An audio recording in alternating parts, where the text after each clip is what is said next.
Kur uniforma humbet ligjin, kriza e besimit të policia në hijen e skandalit Akshi. Zhvillimet e fundit që lidhen me skandalin e tenderëve në Agjencinë Kombëtare të Shoqërisë së Informacionit Akshi kanë ekspozuar një problem që shkon përtej abuzimit me fondet publike.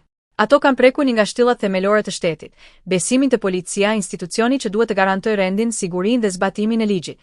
Sipas të dhënave hetimore të bëra publike, një biznesmen dyshohet se është marrë peng nga persona të veshur me uniforma policie me synimin për ta detyruar të tërhiqej nga një procedurë tenderimi.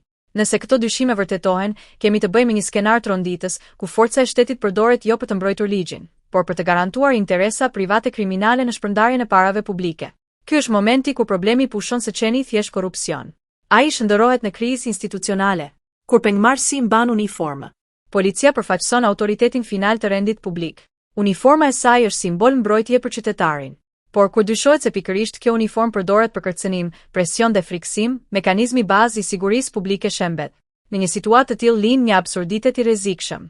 Kur qytetari kërcënohet nga persona që prezantohen si policë, kë duhet të njoftojë?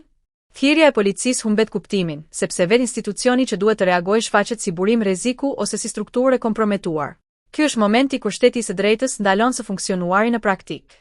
Nga shpërdorim detyre në kriminalizim autoriteti. Rasti i dyshuar nuk mund të reduktohet në tejkalim kompetencash apo veprim individual. Ai ngre dyshime për zhdukjen e kufirit mes autoritetit shtetëror dhe veprimtarisë kriminale. Kur policia ose persona që veprojnë në emër të saj përdoren për të përjashtuar konkurrencën në tender, kemi të bëjmë me kapje të drejtpërdrejtë të shtetit. Në këto kushte qytetari dhe biznesi nuk e dallojnë më. Nëse po përballen me ligjin apo nëse po detyrohen të shërbejnë interesa të paligjshme të veshura me pushtet. Kjo është forma më e rrezikshme e korrupsionit, ajo që maskohet si autoritet. Pyetje që kërkojnë përgjigje urgjente. Ky rast ngre disa pyetje thelbësore për funksionimin e shtetit.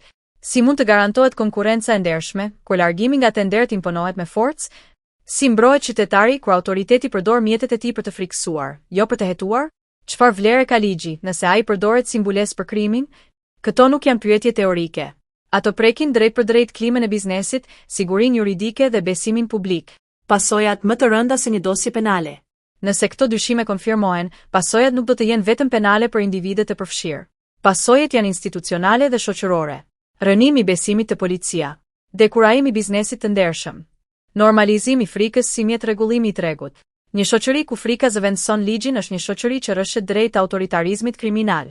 Një alarm që nuk mund të injorohet.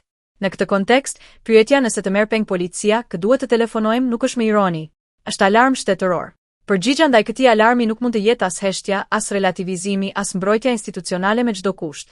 Ajo duhet të vijë përmes hetimit të plotë dhe të pavarur, ndëshkimit shembullor të çdo zyrtari të përfshirë, dhe rikthimit të një parimi themelor.